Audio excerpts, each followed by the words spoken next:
ndi munnamawulire okusinziira ku mukuto gwaffe guno gwa TMC gano mazima. Abatulaba mwenna tubaniriza olunaku lwa leero mu mawanga gonna gye musinziira okutugoberera. Olunaku lwa leero tuli ba mukisa nti tukyadde mu Bwakabaka bwa Busoga obwa Kyabazinga. Era nga omukisa gwe tulina olunaku lwa leero mujja kutukkiriza tukozese ku lulimi olugwira mu Bwakabaka buno obwa Kyabazinga, olulimi Oluganda. Era nga omugenyi omukulu gwe tulina olwa leero ye Katwikiro wa Busoga. Tugenda kuwayamu naye ku Busoga wa wetuuse, wa gyevudde, wa gyeraga. Program bagiyita ensi tebankadde yetulese wano olwa leero. Era nga bye tugenda okuwayamu mu ababadde bagoberera obulungi ebyafaayo by'eggwanga lino, Busoga nga Kingdom yemu kweze ezisinga okuba empaji eziwaniridde eggwanga lino, kubanga era bwe baali bagatta Uganda okufuuka Uganda eyawamu, amawanga 15 agatoolebwayo okujja okugatta Uganda ebeere Uganda, Busoga yali yakumwanjo nnyo. Era nga ne Vice President yasooka okuba owa Uganda yali ava mu kitundu kino ekya Busoga, amanyikiddwa nga omugenzi William Wilberforce Nadiope, omu ku abo abasooka okukwatira ddala Uganda nga abazungu bagitulekera. Olwaleero tusazeewo tujje tukyaleke Busoga tulabe ekyata ekiriyo. Ngenda kutwala omukisa guno okwaniriza ow'ekitiibwa kubanga ye mugenyi omukulu ow'oku ntikko asookedde ddala okukyala ku pulogulaamu eno. Ow'ekitiibwa mukama wange tukwaniriza. Nsanyusa okukulaba ssebo. Busoga yemu ku ebitundu ebibalirwa mu Uganda okuba nti efumbekeddemu obwavu bungi nnyo, abaana bato bangi abalekedde awo okusoma nga badduka mu masomero, n'okutuuka okubeera nga abazaala nga bakyali tebanneetuuka bangi. Okusomooza kuno mwina nteekateeka kyeyinza okuba nga ekugonjoola ng'obwa Kyabazinga. Ng'obwa Kyabazinga omulimu gwaffe first and foremost ebintu bino byonna bikolebwa mu bika. Ebintu bino byonna bikolebwa mu ki? Mu bika. Obwa Kyabazinga bwe bufuga ebika. Bino ebika byennyini bye bifumbiza abaana abato n'eddiini. Bantu babiri n'ebika. Singa eddiini ligamba nti sigenda kuwoowa, sigenda kugatta, sigenda kwanjuza, sigenda kukkiriza mwana muto ataneetuuka kufumbirwa, n'obwa Kyabazinga ekyo kijja kuba kigenze. Nayize ekintu kimu nti awali omugenge tofunizaawo ki? Gw'ova egy'ovudde n'otandika okuvuma Obusoga bakukubye. Naye nze obwa Kyabazinga bwenva eno gye nvudde n'envuma Obusoga nga ndi waayo, bagamba awo yo waffe. Kati Busoga bwe bugenda okukyusa Obusoga. Si mawanga Abasoga bonna gye bali tubamanyi, muli mu diaspora, musula mu mayumba amalungi, mutuuka eno ne mutandika okujja tuleetera emirambo nga temwena ne mugiziika, nga muswala n'obuyumba bwe muleetamu bataata bammwe. Tubasaba mudde e Busoga, tuteeke ssente e Busoga. Kye kigenda okukyusa Busoga. Buli development lwejja ng'abantu balina ensimbi.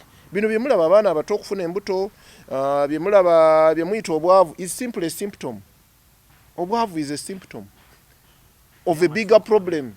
For the problem cause. Yes, the problem cause is omuteso kyayita siriginyi. Singa tuba ne ssente, wali ayinza okufumbiza omwana we nga muto, yajja mutwala asome. Singa abantu baba ne ssente, gavumenti egenda kwetaaga obba wa UPE. Singa omuntu aba ne ssente, ogenda kwetaaga okugenda mu ddwaliro bakukake, bakuguza akatabo. Abalina ssente bagenda mu private, tebatawanya na government systems. So as far as we are concerned nga Busoga kino kye tugamba, tulina okuzaawo ebika. Kuba ebika byaffe badde byonoonese. Tulina ebika 355. Yes. And now we are putting a moratorium. Tetwagala muntu creating kika. Ebyaliwo bye birina okubeerawo. Oli olukola empisa embi ne bamugoba mu kika, oba muvaalo ina ssente ng'akola kiki? Ssente zizekola ekika. Naye ogenda kwesanga nga abantu wali ekika kati ng'ekyange ebika 30 tweddira ekintu kimu omuziro gumu njaze ebika 40 naye mu bika ebyo 30 ebejjira enjaza tukkiriza okufumbirwagana. Yes, that's the fundamental problem mu Busoga wano. Ebika 30 tulina okukola nga Buganda tubigatte mbere n'obusolya tukole tulina okuyiga. That's why we even have a sickle cell problem. We are intermarrying. Mama wange Muganza oyo gumulabi wakika kirala naye yeddira njaza. Tata wange Mutamba wakika kirala naye yeddira njaza be banzaala. You see the fundamental problem? Gye tulina okucorrectinga. Fundamentally we must rebuild these clans. Kati ekyandibadde nti ekikiba kika kimu ne kibeeramu oba muyita busolya oba bukyobwe muyita emituba naye mweddira ekintu eki.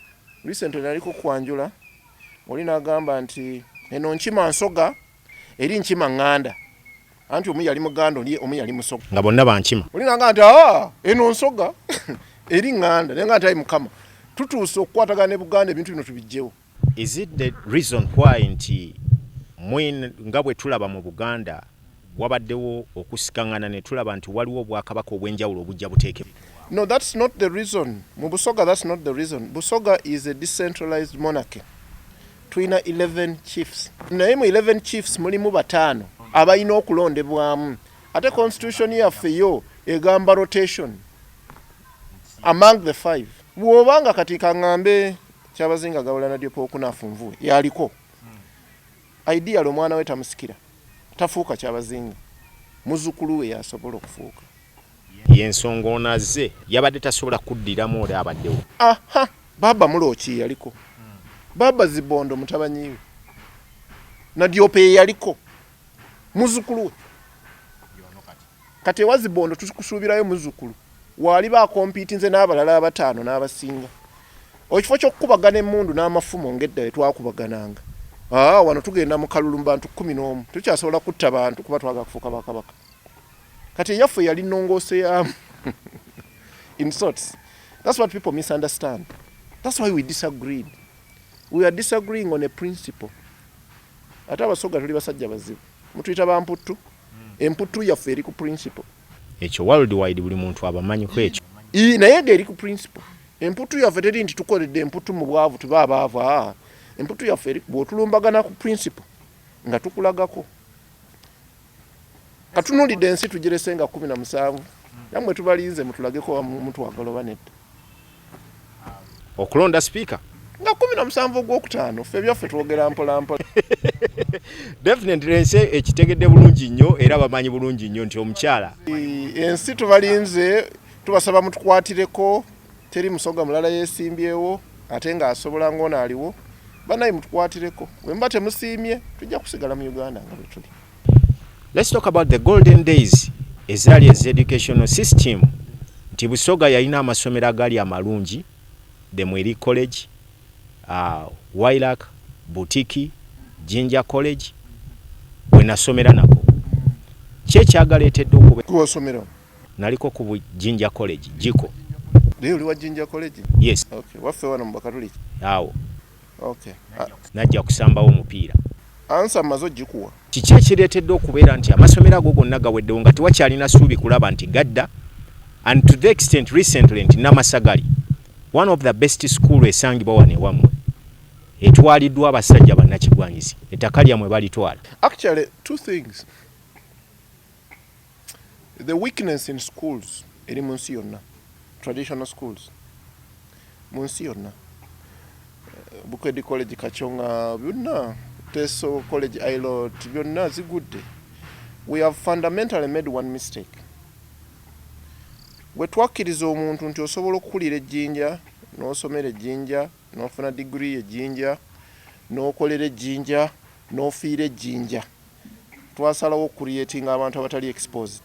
Oli musajja Muganda wasomera Busoga, you respect Busoga kuba wasomerayo ne kalicha yaayo wagiraba okyali muto, osobola oginyooma?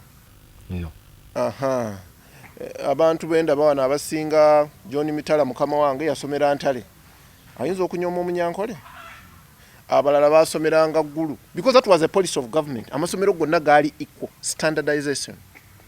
waliwo standard, and that standard was being maintained at that level. Now, two things went wrong. As a government, we never created a system that creates school managers. Okimanyi bulungi nti buli ssomero libeera ne head teacher omulungi liba ddungi. Okimanyi ekyo? Buli libeera ne head teacher omubiri baki? Simple. Tuddeyo tukole ebintu nti okubeera omusomesa tekikufuula head teacher mulungi. Obeera musomesa muki? Mistake eriwo nti buli musomesa omulungi tumufuula head teacher. Abamu baba balungi, abamu baba babi. Kati ffe tugamba ki? Ng'ensi Uganda yonna si Busoga yokka. Tuddeyo tugambe nti nga ba accountant we bagamba okubeera head teacher olina okubeera certified. Bakusomese, bakutegeke ofune essomero. Wolifuga obubi bakuggyeko certification eyo. Kati ebyo tebiriiwo. Accountant wakuwa ebitabo ebibi tomuggyako profession. Ne mu busomesa bakiteekemu. We tukuwa essomero n'olifuga obubi tukuggyako certification y'okufuga essomero noddayo n'osomesa. Olaba weakness eyo. School management committees zaafa. Problem yazo eri etya nti abantu head teacher yalonda school management committee indirectly. Okimanyi ekyo? Ya muva wala no genjagala nga ministry eteekako omukono alonda mikwano gye bajje beefuge bakoleka empire akaba aiba empire. Head teacher olufuka head teacher oyo king genda ke buddo sabe yekifu gende na magungo sabe ekifu noba minister bakutuuza ebiseera by'ebifo ba head teacher be bakabaka ba Uganda onansonyi wokozesa ekifo ekyo baba tuto obukulu bwa Ssaabasajja n'obwa Kyabazinga tebagambwako akuyitako n'agenda olw'okuba bakola ki empires. Ekyokubiri amadiini amasomero agasinga mu Uganda gafugibwa ki diini madiini. Awo nawo waliwo problem. Strength ya side eyo okumonitoringa ya weakeninga. tekyasobola kukola kye yali ekola luli edda. Amasomero bagajjamu ssente So si kutunuulira byanjigiriza. Head teacher wamala okuwa akasente odda n'omugamba nti somesa. Ebyo tulina okutereeza. Kyaki erina okwetereeza obwakabaka n'obu owning amasomero n'obu olina okutereeza. Luckily nti amasomero ga Kabaka gonna gakola bulungi. Kati ffe Busoga agaffe gabadde tegakola bulungi. Kiira college butikize ekyabazinga school naye ekola bulungi lwakuba badde ba head teacher abalungi lwakuba nti obakyabazinga tufuddeyo nnyo. Naye kati board eriko nze nagironda. Head teacher si yagironda. Namasagali gy'ogamba board eriko nze ngendo gironda. Ne kakati mbadde menti okubeerayo nga tuggulawo ebibiina eri ettaka lijja kudda. Teri muntu agenda kunyaga ttaka lya Kyabazinga alisigaza. Taliyo. Ensonga eno lwaki ngireese. I've just done a story about that school. Namasagali. Yes. Ate njeetaaga eyo story. Obadde omanyi nti essomero lya Kyabazinga? No. Over 600 square acres of land zitwaliddwa abasajja babiri. Ani nani? One is Balamu Barugahale. Another one Kano Mujenyi. Olwokuba balina akakwate to the state, they have decided to take away the land. And kiriwo ekiti. Like I have said, nobody is bigger than the law. The law. Nobody is bigger than Busoga. Busoga is bigger than all of us. Kobe Kanyomugenyi, Kobe Joseph Muvawala, Kobe Balamu, nga watuteso ettaka lya Namasagali ojjaddiza. Ebyo byonna bikoleddwa mu myaka 6 obwa Kyabazinga bwali bulwana. Ne Bugembe bali twala ettaka lingi. N'amagombolo agasinza abantu bagatunze. Naye nkukakasa nti kastompa report ng'eri clear ng'omuntu oyo ali mu Uganda ng'ali mu Uganda ate nga Musoga. Nga bajja muziika Busoga ojja kuzza ettaka lya Namasagali. Twogere ku nsonga y'ebyaffe. Yes sir. Busoga nayo manye ery'emu ku obwo Obwakabaka obubanja. Yes sir. Ebyabo. Ali ffe tubanja nnyo. Mutuuseewa. Mwe baba waawaako. Bannaffe Buganda baba waako. Amagombola baagazza, amasaza baagazza, n'emerawo ne compensation. Ffe baatuddizaako obuntu butono nnyo. Era mu kutaamu eno omukulembeze w'eggwanga wano mu campaign yatuwandiikira ebbaluwa n'alagira tukwatagane n'Attorney General ng'akkiriza okuzza ebintu byaffe byonna. Omwo bonna Balamu mwe bagenda okugendera bwe baba nga baatwala nga gavumenti yabawa ekyapa. Gavumenti erina okusasula. naye tubanga essomero ettaka tukyalyetaaga lijja kudda. Amagombola Busoga watambulako mu Busoga ebitundu ebisinga muno mumanyiimu. Olaba amagombola g'Ebusoga obulungi bwago gaali ga tayiro, very modern, because Busoga was one of the richest kingdoms in this country. Twawolako ne Switzerland empapula nzirina mu pounds nga Busoga, kubanga twali tusosoza omusolo ate nga tulima pamba nga tulina emmwanyi. Economy yaffe yali best ku kulima, economy ya Busoga ekyali best ku kulima. The difference in that time waliwo gye tuguza, kakati twali bralising gwe tuguza atuguza, gwe tuguza atubba, gwe tuguza yagaggawala, fe abalimi tukola ki nemusigala nga mukonzibi. Kati kyakukyusa. So definitely government yakizaganya naffe nti ngenda tuddiza ebintu byaffe byonna, n'ebibira twabirina bingi nnyo. Abamagombola muli eyo muzanyira ku ttaka etali lyammwe mulitunda, mugenda kufuna obuzibu kuba ebintu bino yagalagaana bikomawo mu Busoga.